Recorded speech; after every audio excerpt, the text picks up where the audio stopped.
sort of the best of developmental science and thinking about ways to work with young people who get into difficulties with the law that promote their positive development. So first of all, I'm going to turn you over to Vinny, and thank you for being here. Thanks, Geraldine. Thanks a lot.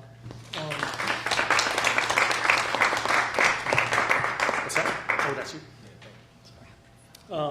Thanks, everybody. I want to thank the Center for Justice, the Heyman Center for Humanities, Columbia Population Research Center, and the Center for Law and Culture for having me here today. I want to start with... What's that? Oh, that's you. Thanks, everybody. I want to thank the Center for Justice, the Heyman Center for Humanities, Columbia Population Research Center, and the Center for Law and Culture for having me here today.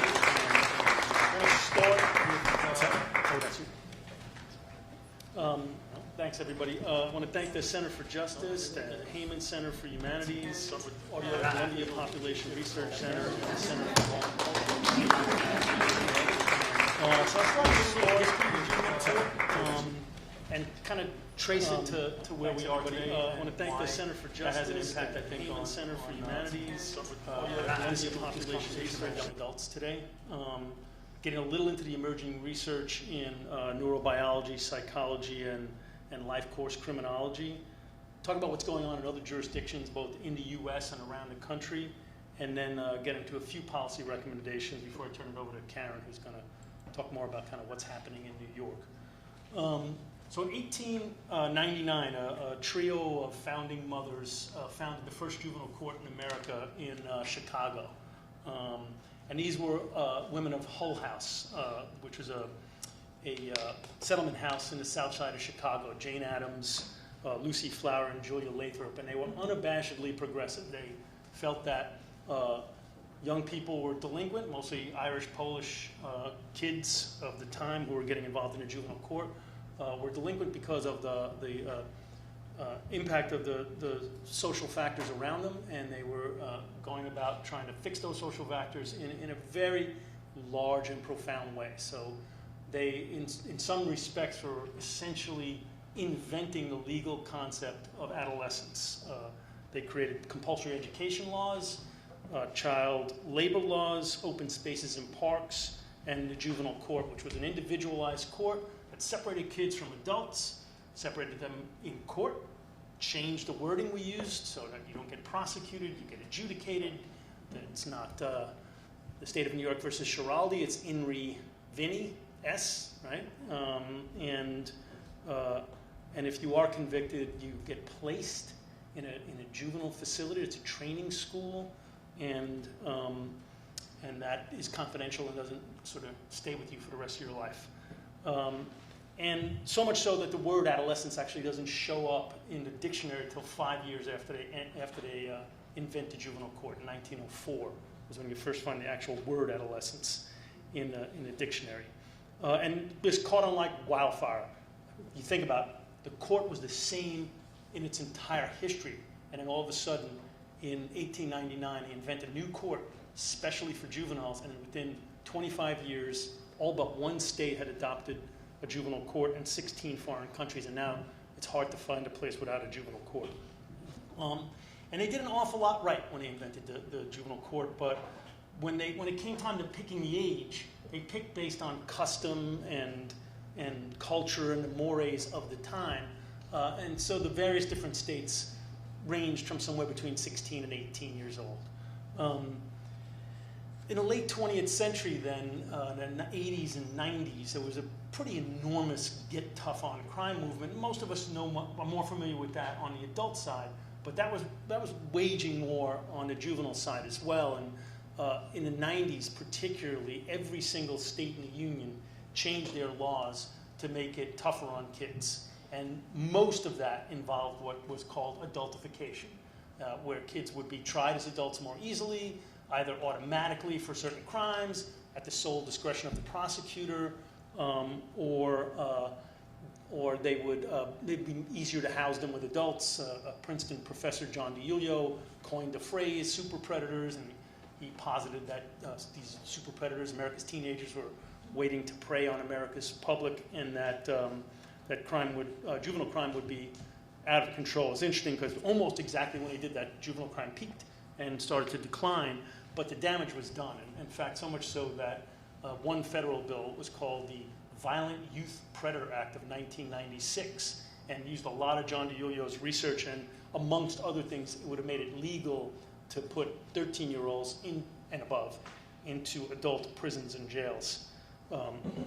So the reaction to this, there was a lot of advocacy, a lot of debate, but one quiet reaction was a lot of research got funded by the Justice Department, by the MacArthur Foundation, and people started to look into, is there a research reason to separate kids from adults? Or is this just sort of some homespun logic made up by these women in 1899? It really has no basis in research.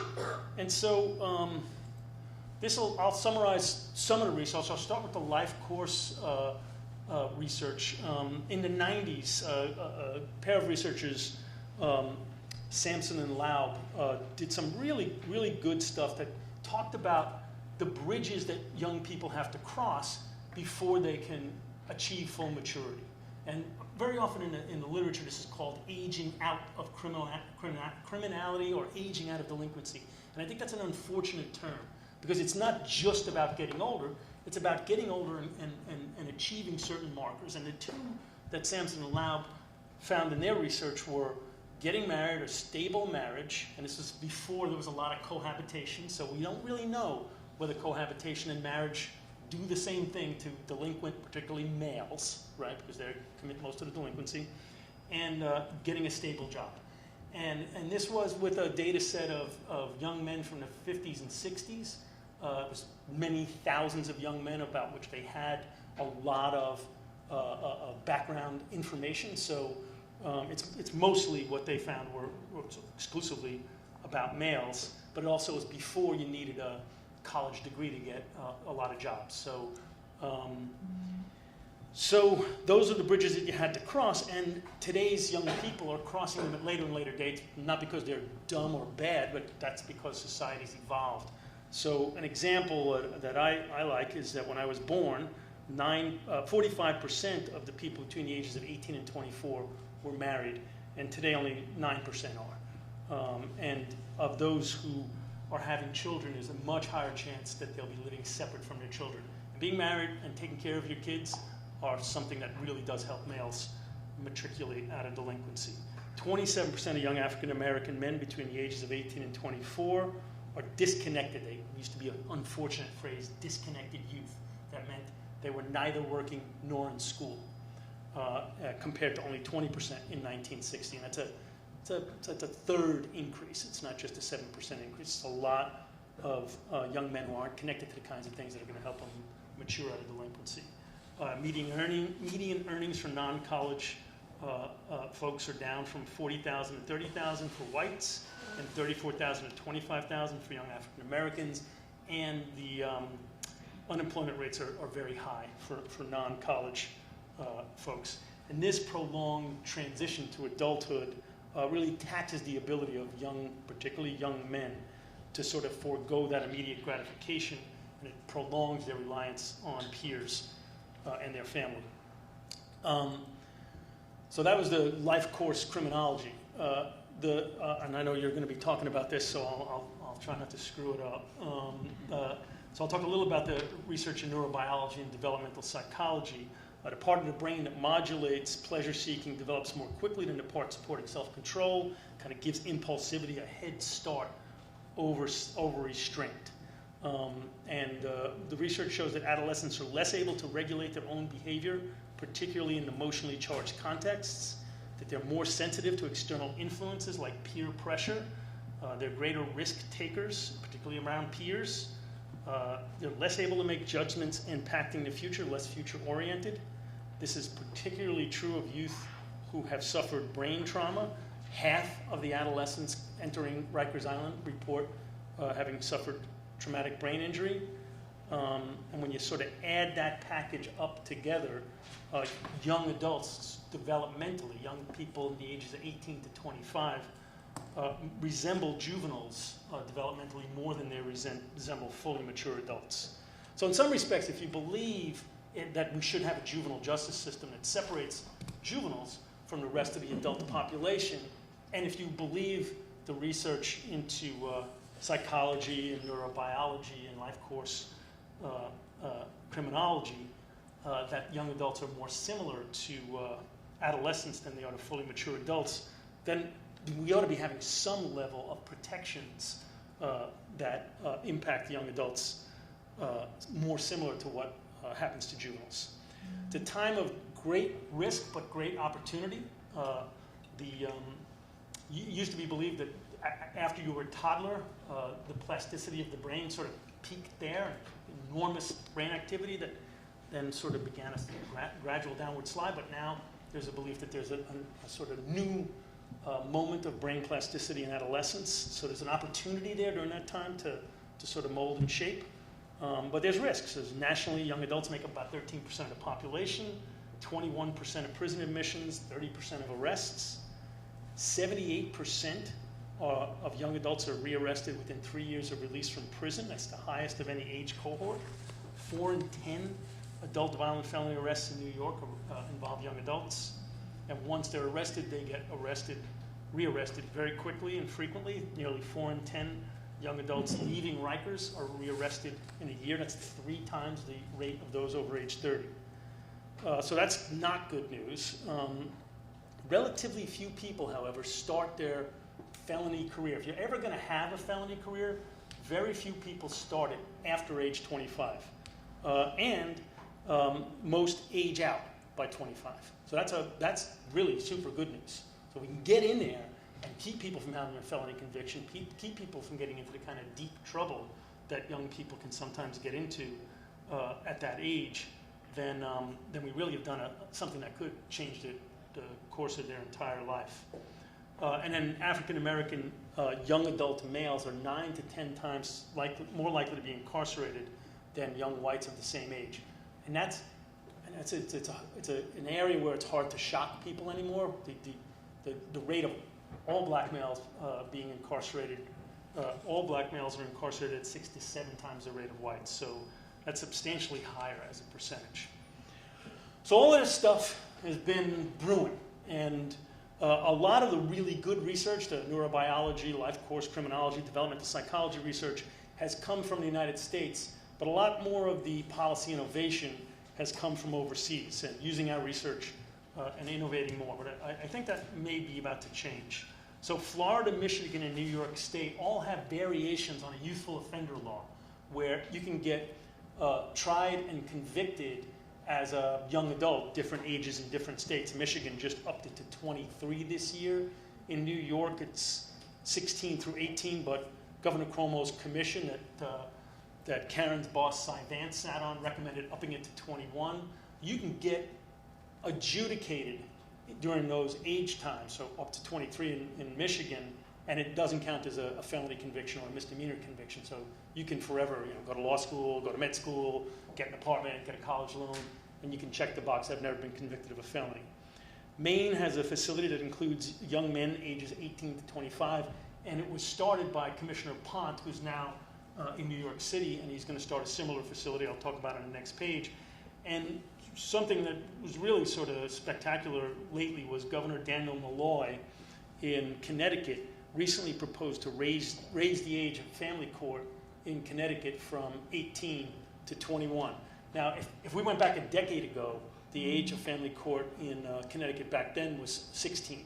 And they raised it in 2007 to 17, and they raised it to 18, and now the governor, it was interesting because so much doom and gloom was forecast.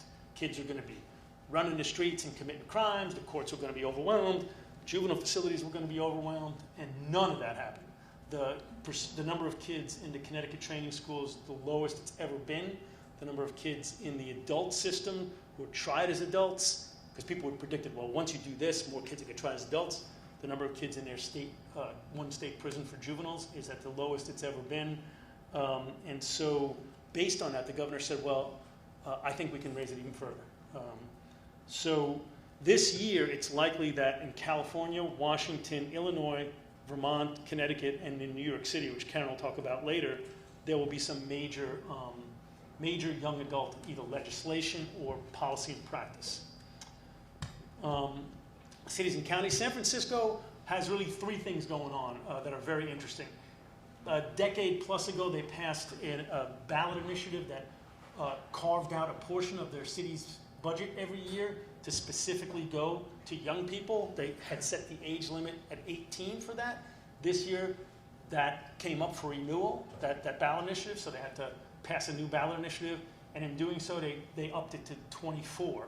So they're paying attention to young adults, and that creates this sort of collaborative network of city departments, providers, and young people to provide supportive services to help young adults succeed. Back in 2009, the probation department created special caseloads paying special attention to young adults. They call them transition age youth. And just this summer, they opened a court specifically for young adults at the urging of the district attorney, who's a real terrific guy. Multnomah County's had specialized parole caseloads with enhanced services for young adults for quite a while, and they have experienced reduced recidivism by the young people on that. As I mentioned earlier, the Department of Correction here in New York plans to create a young adult facility, and that facility will be one of the few in the whole country that for adults has no punitive segregation available. They'll abolish punitive seg for the young adult population, and they've got a multi-million-dollar raft of programs that the young people will be in from the time they wake up to the time they go to bed. And Douglas County, Nebraska has established a young adult court. Europe, most countries do something special for young adults. So 57% of them have special laws in either their juvenile or general penal code that are more similar to juvenile court than they are to adult court. And 49% have penalty mitigation, sort of shorter sentences like a youth discount for being young. So 1 out of 5 have no special rules, so 4 out of 5 have special rules. I'll give you a couple quick ones. Germany, everybody originates, 21 and under originates in adult court. If you're 18 and below, you stay in adult court. There's no waiver provision. If you're 18 to 21, the judge can put you into adult court, but 2/3 of them stay in juvenile court. 90% of the homicide cases stay in juvenile court. And that's because they believe the juvenile court is the more resource-rich environment, and they want you staying there because you're kind of nuts. You just killed somebody, and they want to help you out, right? People who steal cars and commit property offenses tend to go to adult court because the ramifications in Germany for adult convictions aren't as bad as they are here, and they get day fines or community service or something like that. Sweden statutorily mitigates sentences and fines, and it's hard and fast. When you read it, if you're below this age, you do half of the amount of time an adult does. If you're 18, if you're 19, it's 60%. It goes up and up to like 24 years old. Everybody gets a specific discount. Plus, there's more programming and community service available for the young adults than there are for the older adults. And when you look at the data, young adults fall right in between juveniles and fully mature adults in terms of they're more likely to get probation than older adults, but less likely than juveniles. So you can see it sort of gradually works its way up. Finland doesn't have mandatory sentences for people under age 21, and they have extra good time. Now the last two, the Netherlands and United Kingdom, are interesting because they're so recent. The Netherlands just raised the age of family court to 23, so we don't really have much. We don't know what's happening there, and it's going to be studied. And invite me back in a couple of years, and I'll talk about that. But in the United Kingdom, there's a group there called the Transition to Adulthood Alliance, t2a.org.uk. If you want to know what I want to be when I grow up, it's the Transition to Adulthood Alliance. They have an enormous amount of interesting research on there. They have conferences every year. They're pushing the Parliament to enact legislation to impact young adults. And the Parliament established a select committee in the House of Commons this year just on young adults. Age is going to be a mitigating factor in sentencing, and they do maturity assessments for older 18 to 24-year-olds. So last bit will be sort of what I would do if I were king. There are sort of 3 options that we put out there. There is no answer. I think different jurisdictions could do it differently, and there's also overlap between them. One is you could do what the governor of Connecticut just proposed and what the Netherlands just did, which is raise the age of family court to somewhere between 21 and 25. I think the research kind of bears that out. Others might disagree. The pros to that is there's already an existing court. People are trained. There's facilities. There are prosecutors and defense attorneys and judges and probation officers that are all sort of juvenile oriented. The cons is that it might overwhelm the current system, which is already sort of beset by some issues, and it also might adultify the juvenile system. You can imagine that having a 21-year-old in a facility separate from a 35-year-old is a good thing, but maybe not so good to have them in the same facility as a 14-year-old.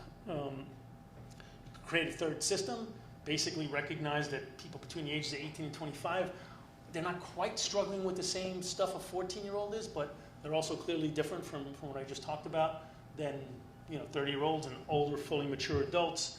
And you could tailor it more to the need of sort of this emerging adult population that would help you avoid contaminating the juvenile system and also avoid being contaminated by the more correctional-oriented adult system. The biggest con to me on that one is that it's just a big lift. Creating an entirely separate system is not an easy thing for most politicians to wrap their heads around, and most department heads. And then the last is just sort of a piecemeal approach. That's pulling together a package of programming. And again, these are not mutually exclusive. So you could imagine a system that starts by creating special programs for young adults, by creating some special courts, diversion programs, special pretrial release, a separate facility, and eventually they might evolve into a third system, or they might be able to absorb all of that in their juvenile system. The rest are just some interesting readings, and then that's it. I'll open it up to Tim.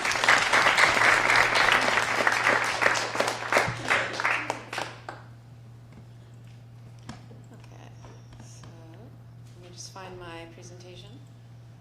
Here we go.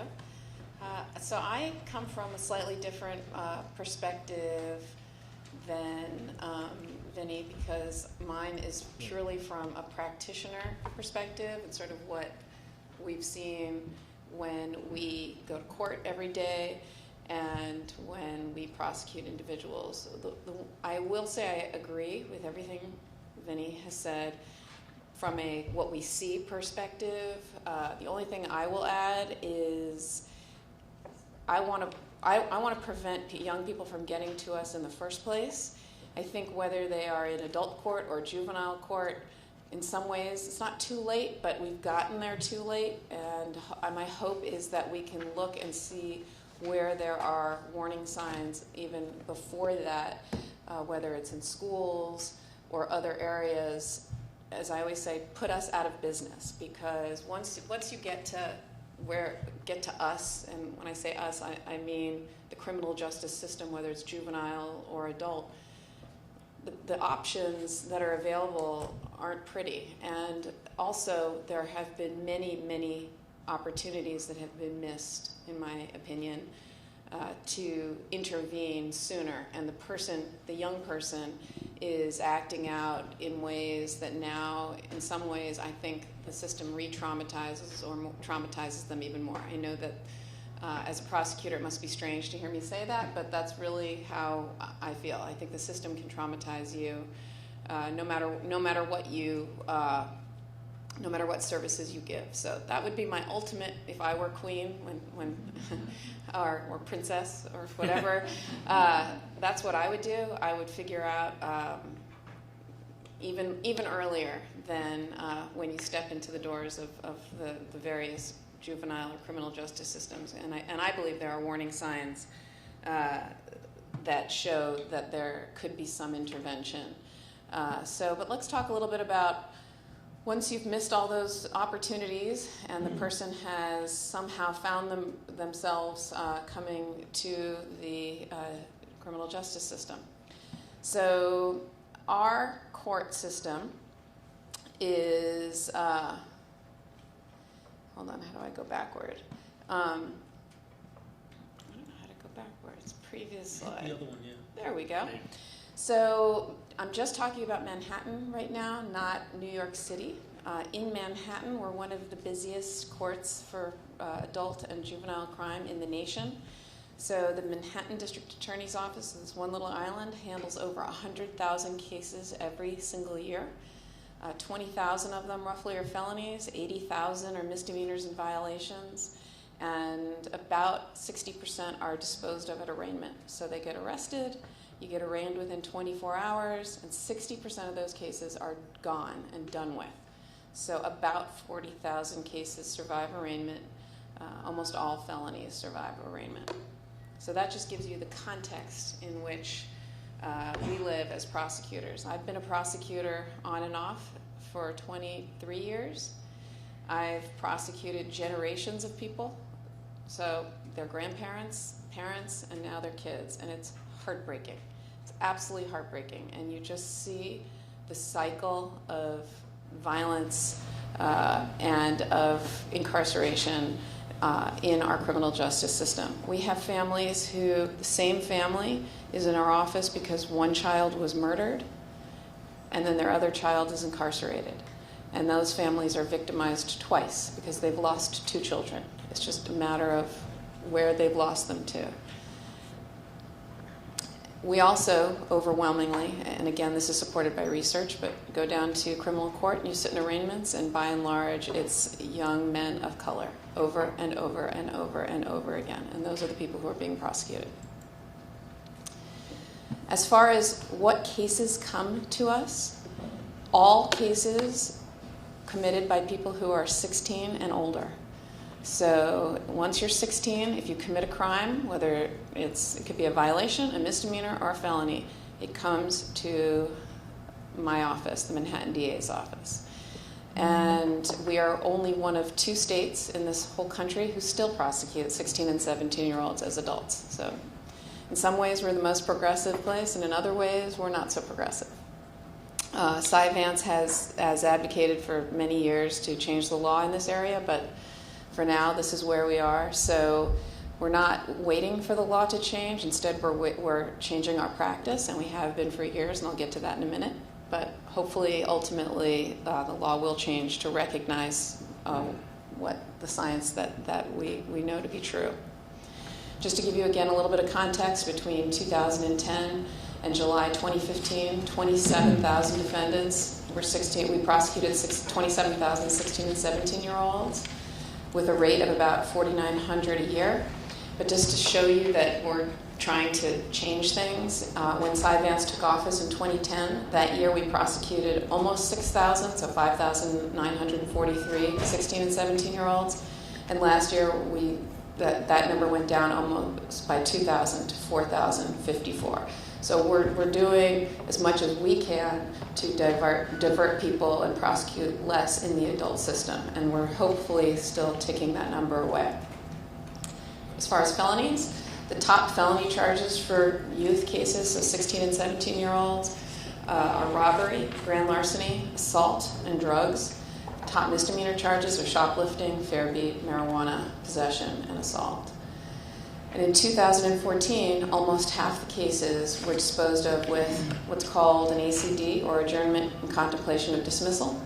And just over 3% of the 16 and 17-year-olds were sentenced to jail time. So it's a very small number of people who get sentenced to jail, but we still believe that having a criminal conviction or having contact with the criminal justice system, whether you go to jail for a period of time or not,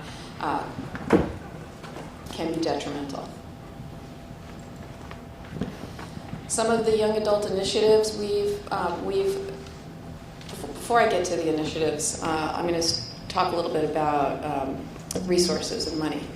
So because we're located in Manhattan and because we have jurisdiction over any business that's in Manhattan, we have automatic jurisdiction over all financial cases, any financial crime that occurs where the money flows through Manhattan, which is almost any financial case.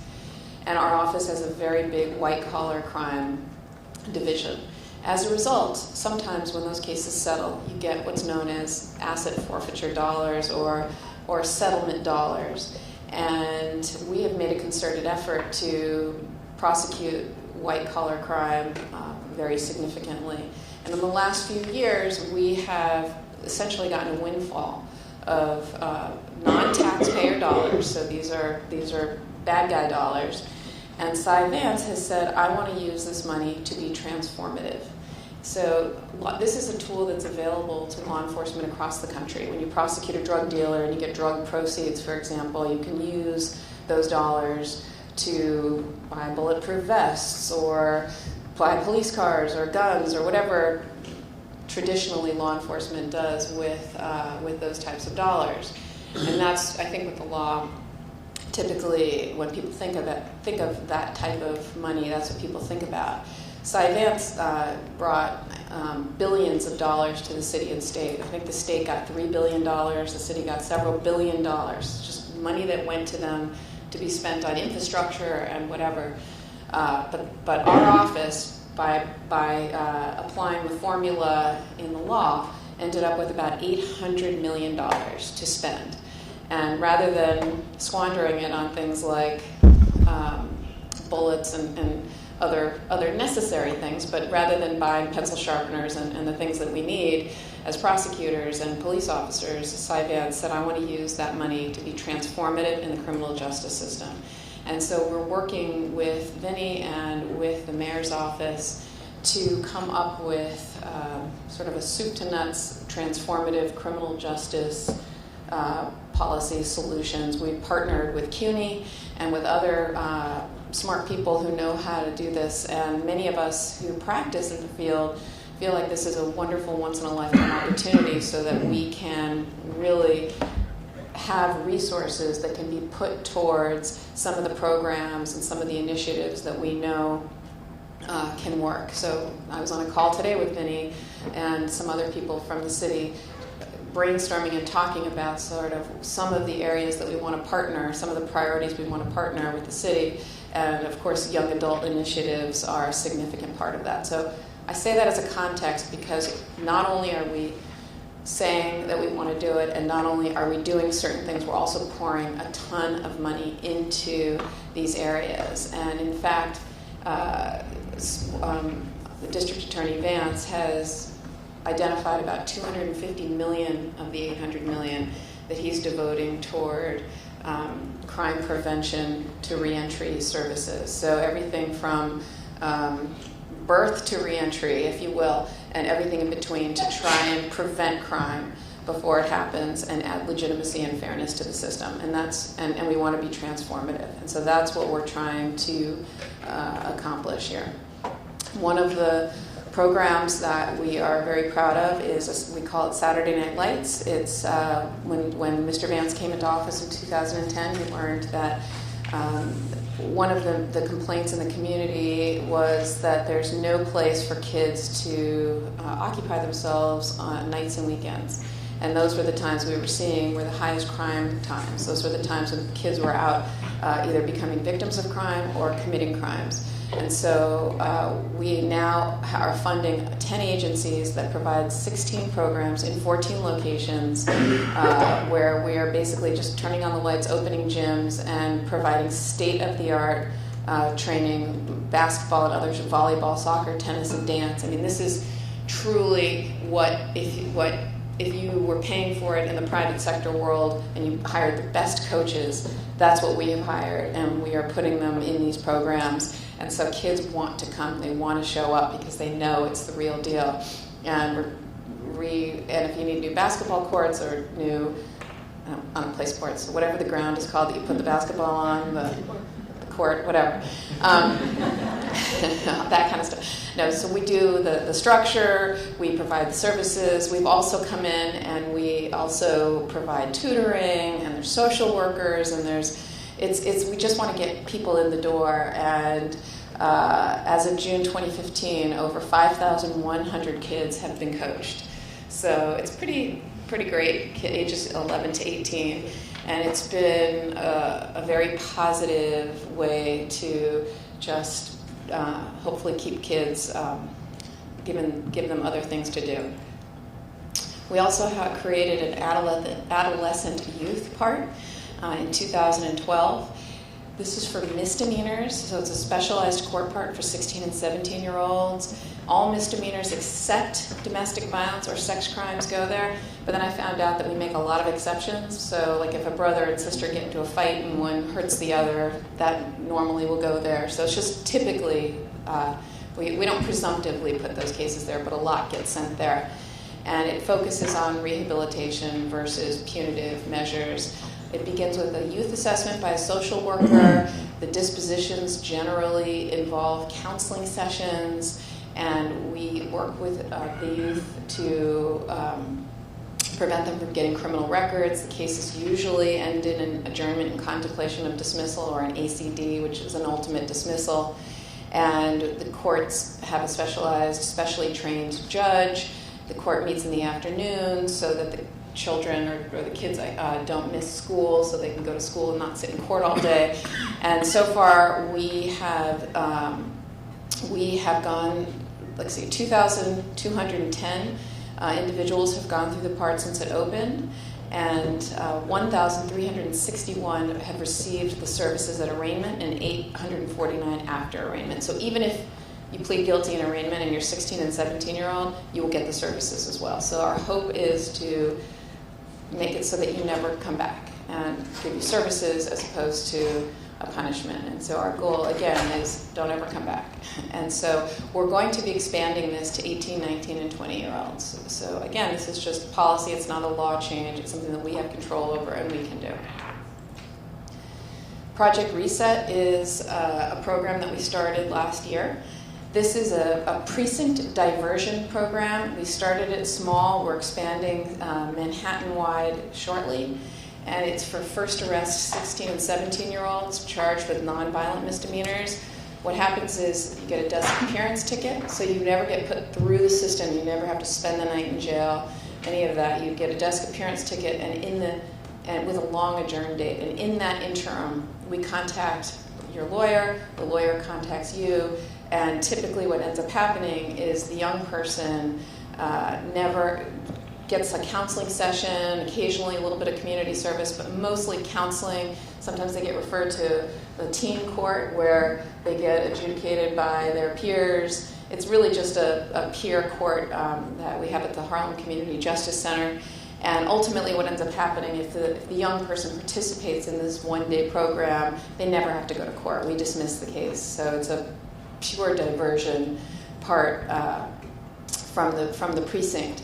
As I said, we're going to be expanding Manhattan-wide, and if it's ultimately successful, which I can't imagine why it wouldn't be, we are going to also expand the eligibility criteria from first arrest to second arrest, or just really, and add different charges. But we had to start small because we had to get ramped up, if you will. But we are ultimately hoping to expand this in a very big way so that young people who get arrested get diverted from the precinct and, again, hopefully never come back again.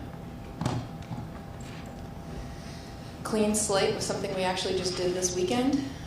So we noticed that a lot of young people were getting put through the system for violations. And it was drinking in public and urinating in public. And those were the two, number one and number two charge that people were getting summonses for.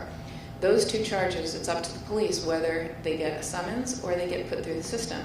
The number one reason a person gets put through the system is because they don't have ID or they have an outstanding warrant. How many young people who are out in the park after hours drinking and maybe relieving themselves carry ID? Well, in Manhattan, because nobody has driver's license, half the people don't have ID. And so young people were getting put through the system at higher rates than necessary. And what was happening is they wouldn't show up to summons court, and now a warrant's issued. And so what happens once a warrant's issued is if you do it ever again, or you get picked up again, or you're smoking marijuana, or doing absolutely anything where the police are contacting you, and a warrant pops up, they have no choice now but to put you through the system. So now all of a sudden, you're spending the night in central booking with all the people who are in central booking, and you're having that experience that is that is pushing you into this this criminal justice world, and you get brought before a judge, et cetera, et cetera. So we followed the Brooklyn model to do these sort of warrant amnesty days. I think Brooklyn might have held 2, maybe 3 by now, so we had our first one on Saturday, and we served over 700 people. The line was around the block, and every case was dismissed or given a straight ACD, and there was a resource fair and food trucks and all sorts of services that were offered. It was actually a nice event, and I think we're going to be doing it again. My only self-criticism is we should have had 2 judges instead of 1 because the line was so long around the block. But these are the types of things that we're doing to help young people from getting tripped up and getting put through the system again. Another initiative that we did,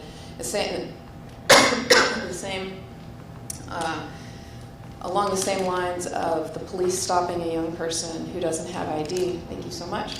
I have a little bit of a cold. I thought I was going to have laryngitis because I had it over the weekend, and I thought, oh my God, what's going to happen if I can't talk? But then you'd all get to go home sooner. So, but anyway, thank you. Another initiative that we're working with the NYPD is the ability to do inquiry prints on the street. So one of the things that the DA has funded with those criminal justice asset forfeiture dollars is these smartphones for police officers, and it's going to basically give a computer in the hands of every single police officer on the street. So if a police officer is stopping someone, it would be great to be able to do an inquiry print to see if there's any warrants. And if there aren't, then the person can be released. They don't have to be taken back to the precinct and sit there for hours while they try to figure out who the person is or look for warrants and maybe give them a desk appearance ticket or whatever. If you could do an inquiry print on the street, find out that they don't have any warrants, figure out that there's no reason to take it any step further, write a summons and be on their way, or just throw the beer out and put it in the trash and let them go. Which is what I don't understand why they don't do that, though. Anyway, so that's another one of the initiatives that we're doing. Again, although these are initiatives that affect everyone, as Vinny was saying, by and large, people, if you're going to be committing crimes, it's going to be happening before you're 25. So by and large, what we see happening is to young people. And yes, there are people who pose very, very difficult problems for us in law enforcement because we don't have many options of what to do. But by and large, the people we're talking about are this young cohort who we think could benefit from these initiatives. So the one initiative that we're really excited about is electronic cell phone monitoring. Thank you. This initiative started because does anyone how many people here have iPhones? Lots of people. How many people have heard of Find My Friends or who use this? So Find My Friends is like Find My iPhone or Find My Phone or whatever the app is. Find My Friends is basically the same thing, but to other people's devices. Some people think it's creepy. Some people think it's fun. My mom and I do it, my kids and I, some of my friends, some of my sisters think it's creepy and won't do it, but you can basically tell where anyone is at any time. So my mom's called me before and said, my mom's in California. I said, I can't find my phone, can you tell me where it is? So I can look on Find My Friends and say, Mom, it's in the grocery store parking lot. Like, that's how precise this is. You can tell where it is. I've watched my husband, I was throwing him a surprise party, and I wanted to know exactly when he was coming home so I could watch him come and tell everyone to be quiet, and then we were like, surprise, So by just seeing the technology that's out there, we started brainstorming and thinking, why can't we do this for people who that are incarcerated, who we're not willing to just let out without any supervision, but we don't want the big clunky ankle monitor that has all the stigma attached and you have to plug it in and charge it, and we're not looking to house arrest people and kind of have the SWAT team swoop in when they're not where they're supposed to be. But if you're looking to encourage behavior and say, you should be at a certain place at a certain time, And there are a lot of kids out there who parents will come in and say, I've lost control, I can't keep my kid in school, I don't know what to do. Or there are kids who just for whatever reason aren't in a position to have the organization to go to school and stay away from certain areas that they shouldn't be in or go to certain programs. So we sort of just literally from having those thoughts came up with our own program that we just started. And it's literally a cell phone that what ends up, so the way we work it is we look for individuals who are YO eligible, so youthful offender eligible, what Vinny was talking about, the law that can make it so you don't have a criminal record, so 16, 17, and 18-year-olds who have committed a felony and who have been held in on bail. So they're incarcerated. These are 16, 17, and 18-year-olds who are in Rikers Island. We've excluded murder, sexual assault, shootings, and stabbings. And what we're doing is we're fast-tracking those cases. We're looking for them as they come in. And we're seeing, is this person held in on bail? Did we indict them? Are they incarcerated? And then within 1 week, we contact the defense attorney. We think this is someone who might be eligible from this. And we give them all the discovery so that they can see all the paperwork and all the charges and all the supporting documentation that goes with it. And they can decide, do they want to try and earn youthful offender treatment? As many of these individuals, these are serious crimes, would end up with felony convictions. And we want to give them an opportunity to earn YO. So what happens is we create, along with social workers and this company called Corasoft, because they had an off-the-shelf product that we could use to do this, the cell phone. And we develop a program that is unique to the individual. So they're supposed to go to this particular school, they have a curfew, they can't go to a particular neighborhood where they always get in trouble because that's where their rival group is, and they have to go to this after-school program. And you can program that into a computer that basically tracks you with the cell phone. And if you're doing everything you're supposed to be doing, great.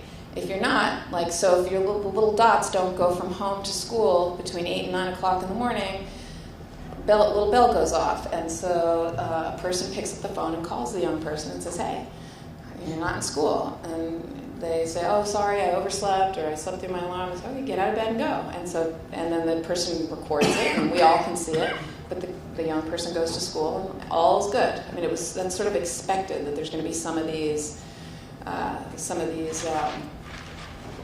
encouragement needed, or reminders that you have a court date tomorrow, or you shouldn't be in this particular neighborhood, or get the curfew. And then when you go to before the judge can see your sort of electronic resume and say, wow, you're doing really great. I can see you went to school every day. Or there was one particular scenario where the person was out past curfew, and so they picked up the phone, because they always have the phone, you can reach the person, which is great.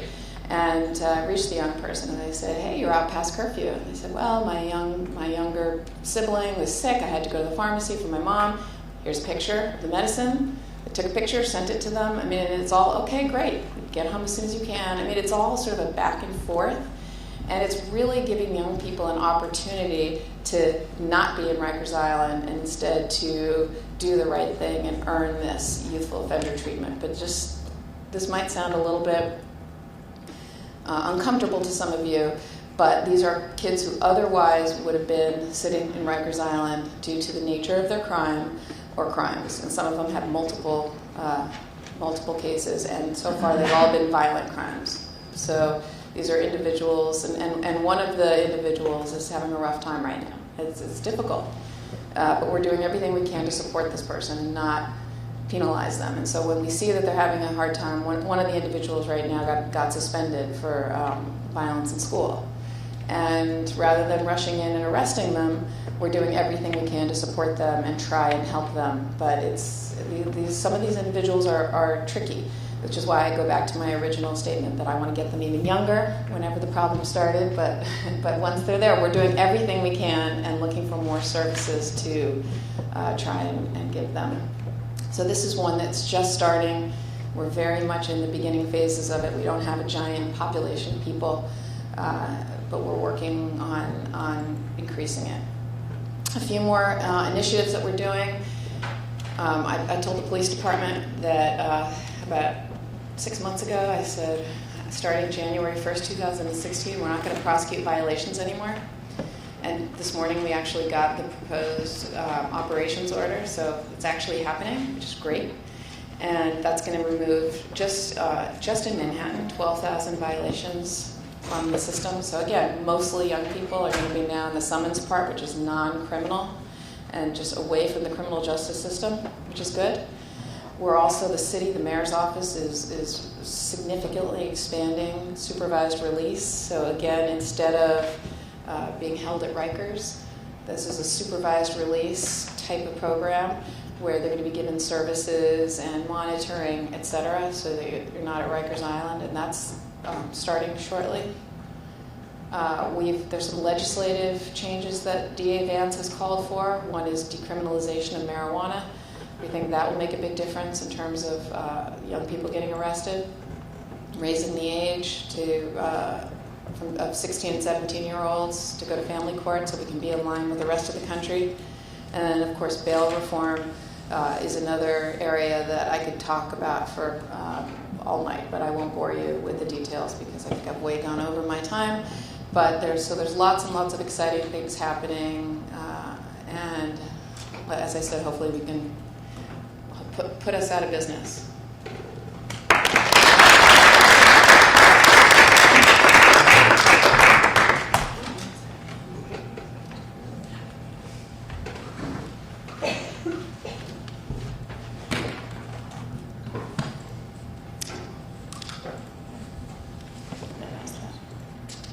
Great. So I'm thrilled to be here and be a part of this panel, and I want to thank you both for setting me up so nicely. First, Vinny, for talking about some of the research I'm going to be discussing today. You did okay, yeah, you did very well. And Kim, thank you so much for bringing up some important points that I hadn't even thought about talking about, but I think would be really valuable to discuss later, particularly the role that prevention can play, and when might be even better time points in development to be thinking about how to keep people from ever getting in the justice system. So, as Geraldine mentioned earlier, I am not someone who's involved in justice. I'm a developmental neuroscientist and psychologist, and my research is really focused on how children, adolescents, and adults differ in their ability to exert self-control and to regulate their emotions. So for the next few minutes, I want to draw from the behavioral and brain sciences to discuss what I see as three key ways in which adolescents and emerging adults, and we can talk later if you all have questions about what the difference might be between adolescents and emerging adults, or if there is one. But what are three key ways in which these individuals present unique opportunities and also special challenges for the justice system? So the first big challenge that I want to bring up is the fact that over 90% of juveniles and young adults in the justice system have experienced some form of early life stress, which means that at some point relatively early on in their childhoods, they were exposed to something like abuse, violence, either personally or in their communities, extreme poverty, neglect, or some other form of hardship. Now, the reason that this matters, there's a couple of reasons, but one is that early life stress plays a really huge role in shaping developing neural circuitry. And particularly, it seems to exert a strong influence on parts of the brain that are really important for detecting and responding to threat and danger. So specifically, individuals who experience this kind of stress, who can't rely on their parents, for example, to keep them safe and to take care of them, they have to grow up faster, in the sense that these brain regions that respond to threat mature more quickly, but often this comes with a bit of a cost.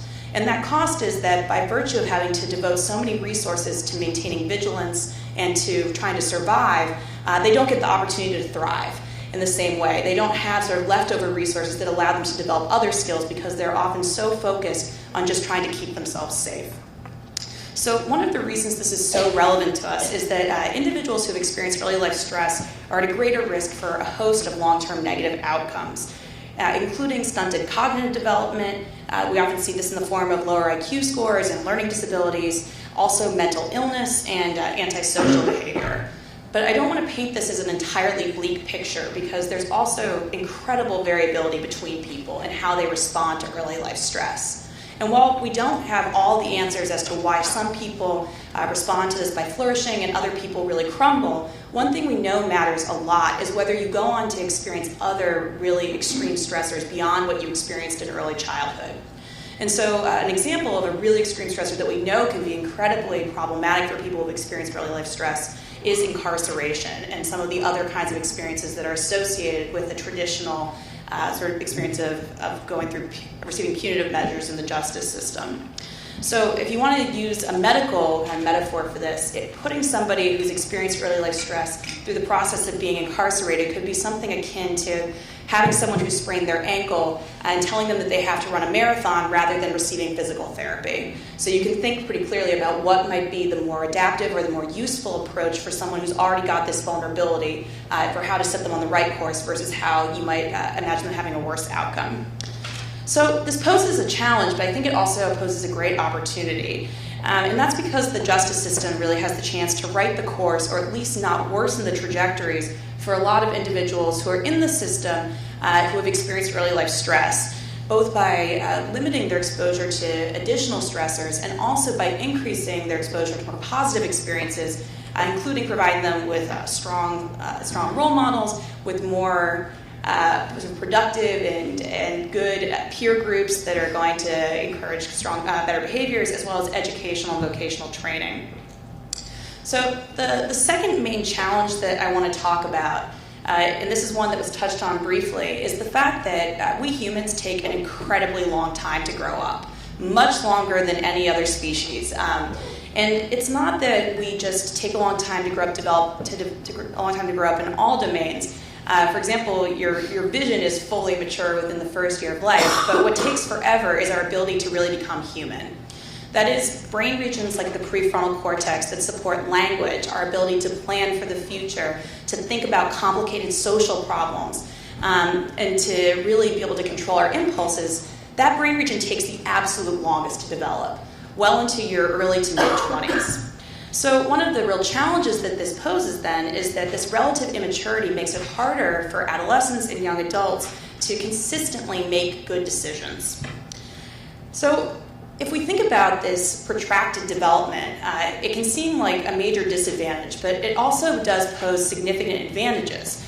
So when you think about this, what is the purpose of adolescence and young adulthood? It's not just this time where you're immature, it's a time of flexibility. So specifically, you can use this time period in ideal circumstances to both take risks, but also to cultivate self-control.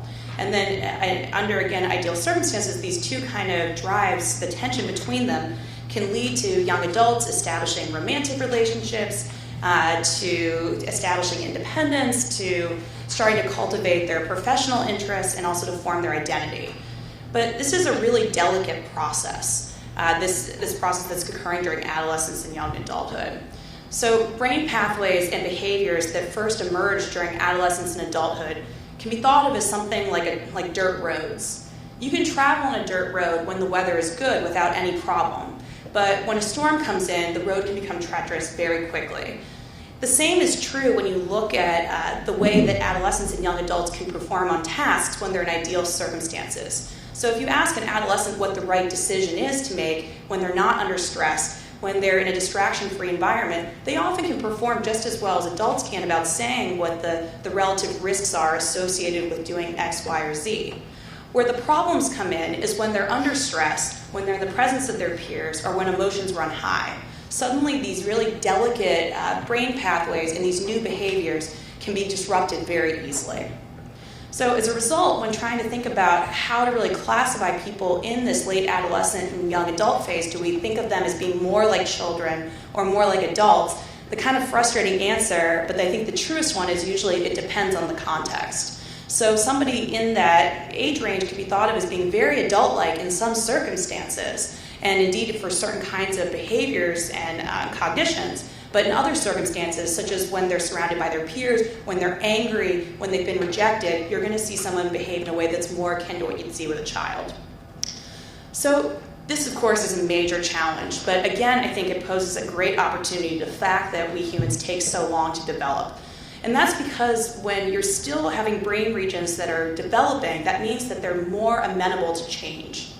So if we know that brain regions that are important for supporting decision-making and self-control are still continuing to develop in one's 20s, that means that interventions that take place then are more likely to stick, for example, than they are if you try to intervene with someone in their 40s. I think also that, on a side note, emphasizing to adolescents and young adults who are at risk that the fact that they do still have the capacity to change. It can take a lot of work, and it's not going to be done solely with them by themselves, but with a broader resource network. The fact that if they're told that they can change, I think that in itself can be a really powerful thing. We know that's true for children and adolescents and adults, that belief in a growth mindset really matters.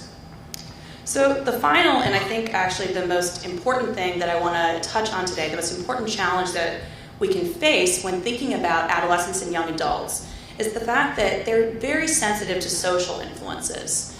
This was again discussed a little bit briefly, but I think that it's something we really have to consider when thinking about not only what leads them to commit criminal acts, but also how best to respond to criminal behavior in this age group.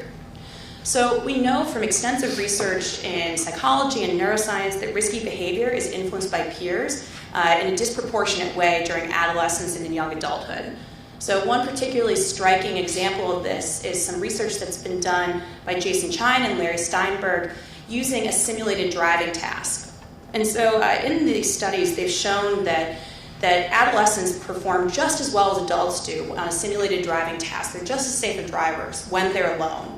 As soon as you tell them that one of their friends is watching them, their friend doesn't even have to be there with them in the room. Their performance plummets. They start running lights, they start making terrible choices, and become very risky drivers. Now, this isn't only limited to the laboratory where we see this. It's also evident if you look at what leads people to commit crimes. So in adults, you see that people are much more likely to commit crimes when they're by themselves versus when they're around, as opposed to when they're around other people. In adolescence, the exact opposite is true. Adolescents are much more likely to commit crimes in groups or in the presence of their peers. And this is partially because, again, this heightened sensitivity to social influences during adolescence can lead people both to sort of downweight the risky nature of what they're doing and also to be really motivated by a need for acceptance and to be a part of a social group. So that's one thing to be thinking about a little bit, about whether we can harness that for good by thinking about more positive peer influences as a means of intervention. Now, the second implication I want to raise about this sort of exaggerated sensitivity to social influences that we see in adolescence and young adulthood is what this means when we lock up an adolescent or young adult, even for a short period of time, but in the worst case scenario, when we incarcerate them for more extended periods of time. And I think that some of the most compelling research that we can draw from when considering this actually comes from work that's been done in social non-human species, including rats and mice. So the first thing to point out is that actually two of the most consistent ways that you can elicit a strong stress response in rodents is to, one, remove them from their homes, from their home environment, and two, to socially isolate them. Those are pretty much the best ways to stress the heck out of an animal. And that's really exactly what you see happen when somebody is incarcerated. Now, importantly, this effect of social isolation isn't uniform across development. Some really nice work by Linda Spear and colleagues has shown, indeed, that if you socially isolate an adolescent rat as opposed to an adult rat, the effects are quite different. So specifically, social isolation in adolescence can lead to more permanent and more extreme aberrations in social behavior. So much so that when you try to reintegrate an adolescent rodent with their peer group after they've been socially isolated, it's very common for them to be rejected and to not be able to rejoin their home community because their social behavior has gotten so strange, in a sense. They've missed out on this really particularly crucial time when they need to be engaging with peers to develop mature social skills. So although that's a somewhat depressing thing to consider, I think, again, when thinking about the fact that we see this increased sort of sensitivity to social influence in adolescence and in young adulthood, it is another really fantastic opportunity for us to consider. So not only are adolescents and young adults more sensitive to negative social influences than, say, our older adults, they're also more sensitive to positive social influences. And so as a result, if we can think about using this as a means of informing our interventions and our programs for individuals in this age group, I think that we could have really fantastic results. So for example, we know that while incarceration of adolescents can lead to stunted psychosocial maturation, we know that adolescents who go into treatment facilities or who receive sentences that allow them to remain a part of their communities tend to fare much better. And I think we can extend this even further by considering the role that, for example, exposure to positive role models who espouse a sort of future orientation, to think about ways to keep, again, adolescents and young adults connected to their families and to develop new connections to their communities. That this feeling of a need to belong and to have a responsibility to your social environment is really important. And also to create positive family-like communities when there isn't one there for an individual to begin with. So that's all I'm going to say for now, but I would love to continue talking about some of these topics with everyone else in the panel in a bit.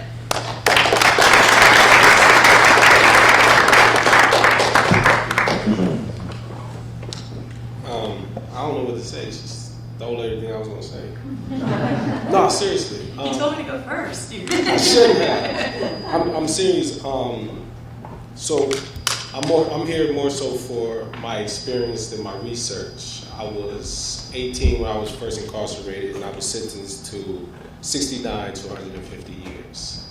So I'm going to go back a little bit and tell you a little about myself. I could walk and talk at about 9 months. My mother lied about my age, and I started school at 3.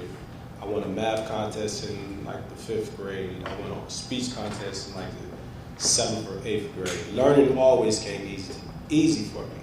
So what happened at 18 where I went to prison instead of college? It's my humble opinion that I don't think young adults are making quote-unquote irrational decisions or bad decisions. It's like she said, given the proper social context, the decisions would be better. They would make better decisions. With better options come better decisions. If your options is between selling drugs and robbery, you go to jail either way. So this is my thing about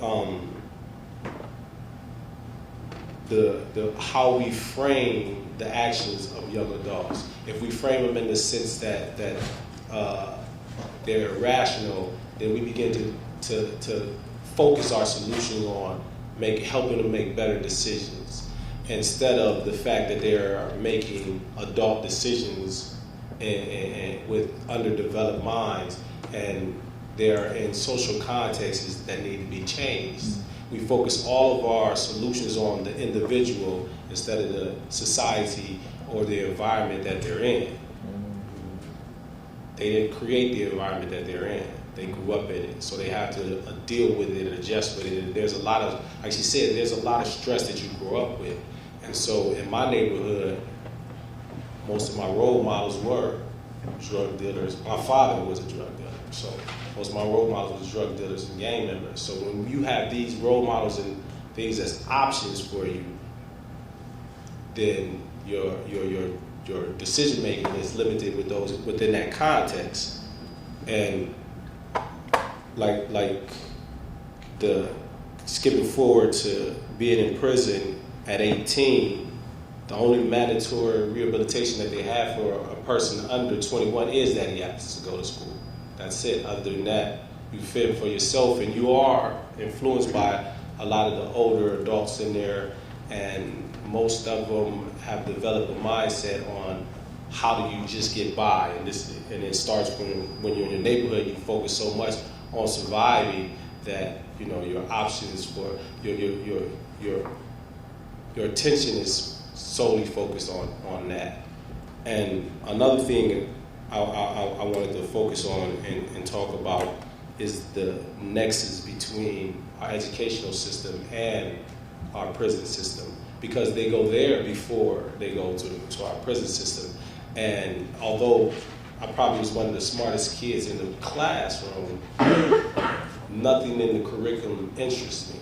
It did not reflect who I was as a person. It did not reflect my lived reality, and nothing I was being taught was applicable to how we was gonna get the lights turned back on. Nothing was applicable of how I'm gonna make it from my neighborhood through school to school, and I gotta pass through 3 or 4 different gangs. So I think studying, because a lot of my issues came when I went through puberty, through adolescence, and my focus began to shift from school and to how I'm perceived and how I'm looked at. I think that's very important to research. But what's most important, I think, and most critical is the social environment. We have to start looking.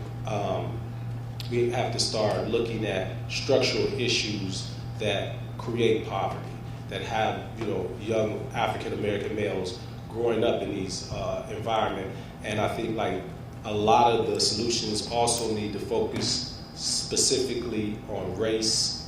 They should be race-centered, because African Americans and people of color face a different and unique set of circumstances and challenges than white Americans. And also gender has to be taken into consideration. Women, young women especially, they face a different set of circumstances and challenges than young men. A lot of our focus and energy is going towards African American males and men in general. Well, the fastest growing population in the institutions right now are young black women. So we have to take that into consideration, and a juvenile justice system or a young adult justice system has to take geography into consideration, because what's the unique challenges that are faced in Ohio, where I was incarcerated at, are completely, totally different than in Chicago and California. Gangs wasn't a real big issue there, but you can't think or talk about a justice system unless you address the gang mentality in Chicago and in LA. So you have to have all these solutions for dealing with young adults in crime has to have specific and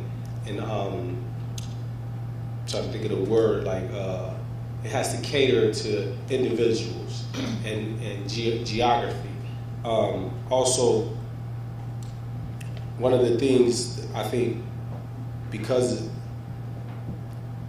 African Americans are already stigmatized, we want to be careful on how much emphasis we place on the neurobiological effects on it.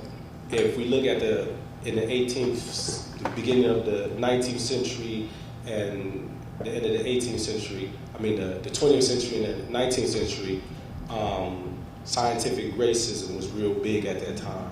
And they were trying to prove that black people were inferior because of, brain and eugenics and stuff like that. And we begin to use the language that they are underdeveloped. And when we think of crime, the first thing we think of are black people. Mm-hmm. So you have this language that's being used about how our brain, the brains of young people are, and we talk about criminality, are underdeveloped, and they lack impulse control. These are some of the same arguments that they were using to prove the inferiority of black people. So we want to be careful with how we word or we language, or how we articulate the modern science today, because we could run into a problem of stigmatizing an already stigmatized group. Other than that, that's all I have to say.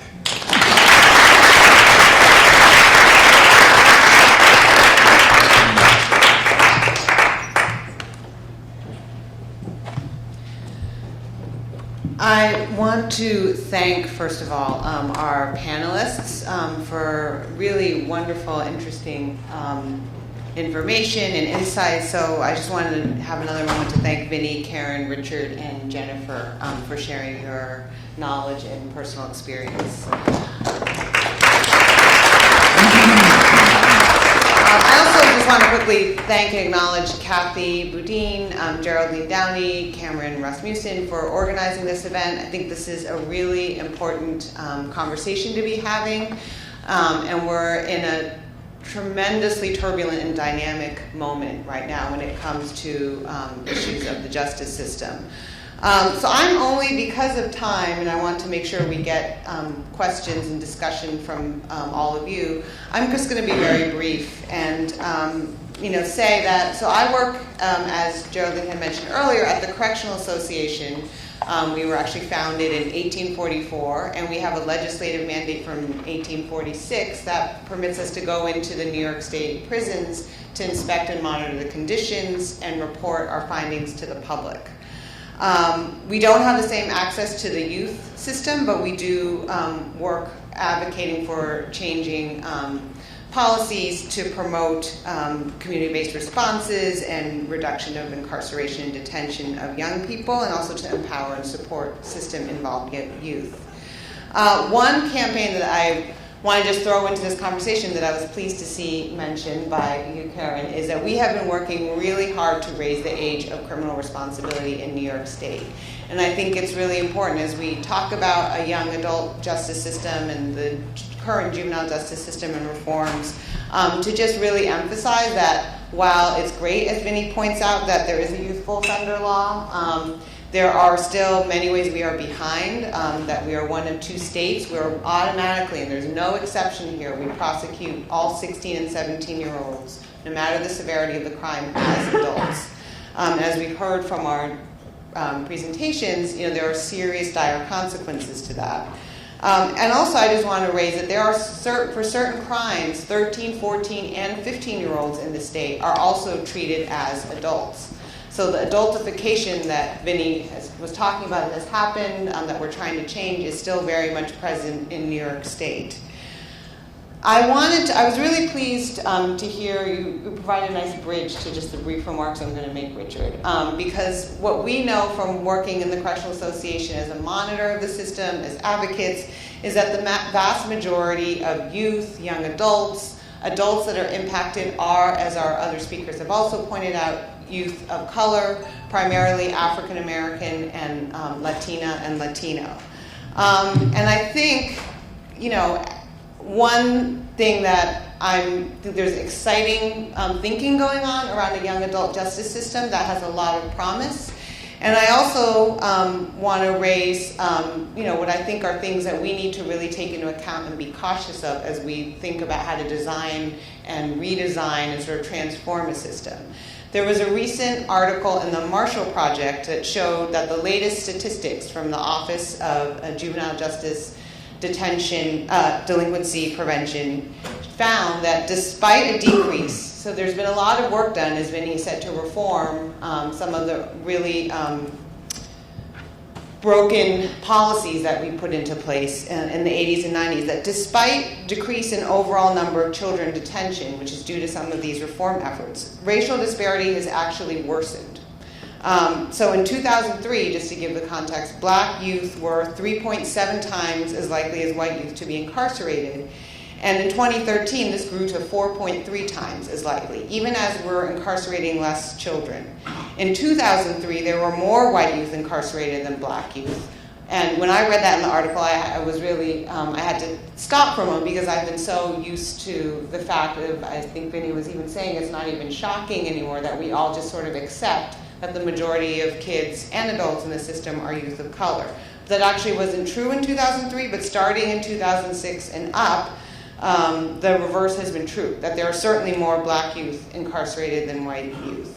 And so why is this? And as we think about that, we should wrestle also with how to think about a system and any reforms we make that will address racism and racial disparity. Is it because we're more comfortable providing alternatives to white kids? Is it not true that in many ways we have alternatives, good programs set up for white middle-class youth that exists already? And is it because our risk assessment instruments, which are really the latest in what we are trying to move toward, and which are have been shown to be certainly an improvement, but they're not necessarily neutral. So there's new research coming out that shows when we're doing the calculation based on academic records, prior police involvement, family background, and when you consider who in our society is more likely to have lower academic records because of poverty, because of racism, to have a parent who's been incarcerated, and to have police contact, also because of discriminatory practices within police departments, then we have to consider that a huge number of black children and youth may be then considered more high risk, and then interventions are also then higher. So, and is it the failures of multiple systems, the failures and racism of multiple systems, whether it's the child welfare system, certainly our school system. I suspect it's a combination of these things and others. I think it's a complicated conversation we can't possibly untangle in this forum.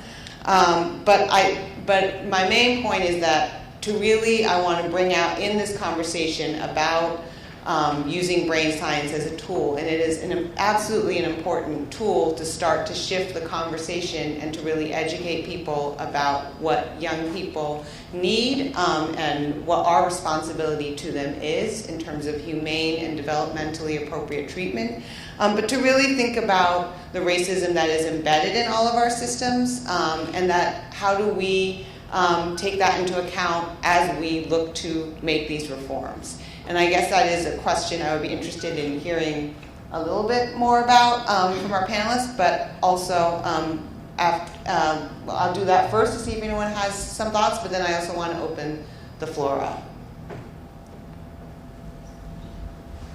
You know, I was on a panel the other day, and one of the woman who wrote, I was responding to a book by Marie Gottschalk called Caught. And one of the things she pointed out in her book is that as we divert more and more nonviolent drug offenders from prison, we're more likely to have greater racial disparities in the system, because when you look at the arrest rates across, if you go violent, nonviolent, and drug, the biggest disparities are in the violent offender category. So she pointed out that Minnesota has one of the lowest incarceration rates in America and has one of the highest, because they tend to reserve prisons for violent offenders. They have one of the highest racial disparities. And I think that's something we're going to have to grapple with in a very serious way. We can't, I'm concerned about the violent and nonviolent conversation that's going on in America. I think it's sort of a very gross, blunt conversation, as if there's some bright line between people who are violent and nonviolent. And I looked up recidivism rates the other day for violent and nonviolent offenders. 76% of violent offenders coming out of prison don't get arrested for a violent felony in 5 years, and 77% of nonviolent offenders don't get arrested for a violent felony in 5 years. So to say it's a public safety issue is just not true. So I think that we'll have to have a more discerning conversation. One of the things I think about the young adult conversation is that to a degree it becomes more of an individual-based court and solution like the juvenile court is. And trust me, the juvenile court has a ton of problems, but is far more likely to base its decisions on the individuals rather than the charge, which is much more likely on the adult side and mandatory sentences. To the degree we can create a young adult system that mirrors that part of the juvenile system, I think we have a better shot at giving individualized justice to young adults, even young adults who have committed violent offenses. And I think from what Karen presented and conversations we've been having in New York, some violent offenses are going to be off the table, right? The murder guys are not going to get an electronic monitor, but there's a whole bunch of the young people in the programs Karen talked about, and all the ones we're still discussing, that have committed offenses which you would consider violent. And they're not just saying, well, that's Rikers Island. And so I think part of what excites me about this is that this might be a population where we can get past these sort of rigid fixation the system sometimes has on your charge versus you as a human being. That remains to be seen, but I think there's more of a shot at it.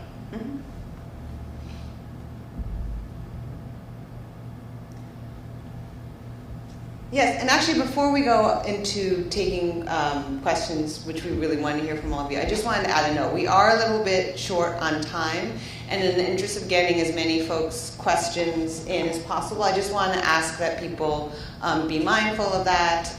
And, you know, I would love to hear, and I love to talk too, so, but just to really keep in mind that we want to get as much conversation going and not to, to be mindful of your time. And I saw you had a hand up, person in the blue shirt.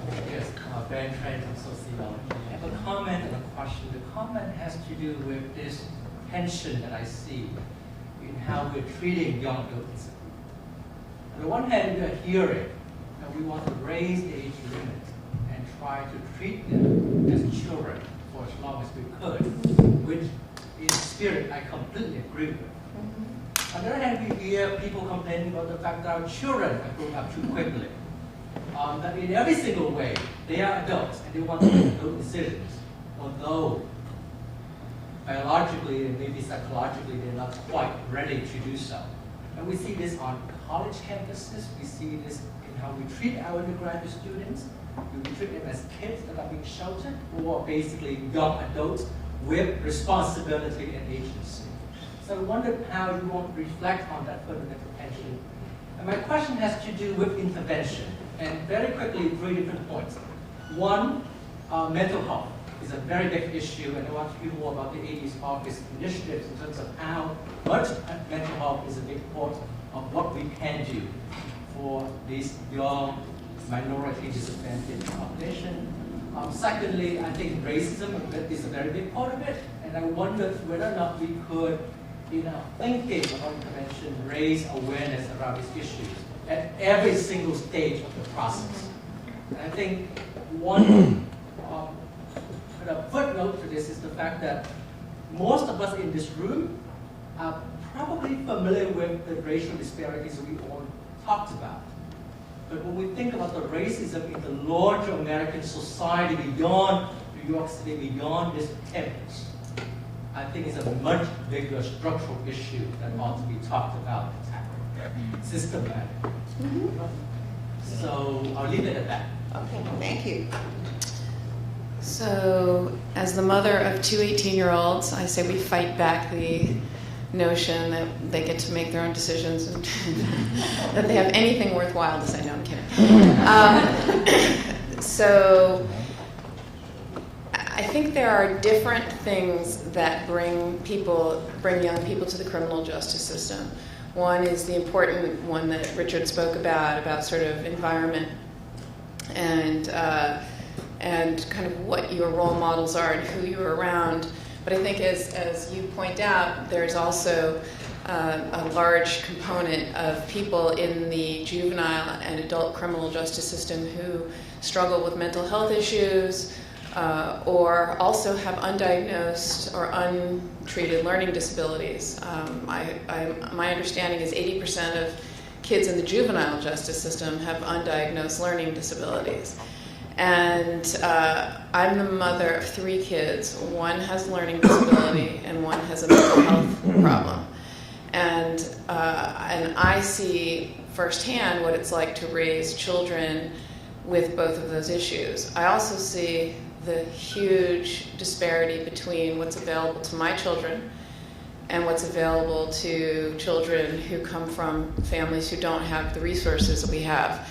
And when I say resources, I mean both financial as well as just sort of the wherewithal to fight the system to get services for my kids, that the system doesn't rush in and wrap their arms around us and say, how can I help you? Instead, they fight you every step of the way. They make you hire lawyers. They make you spend hundreds of thousands of dollars and kick you out of school, tell you you're stupid. You can't imagine the things that my kids, and I have all the resources in the world, really. I mean, I really have everything I can give them. I'm not rich, but I have everything that the world could give them.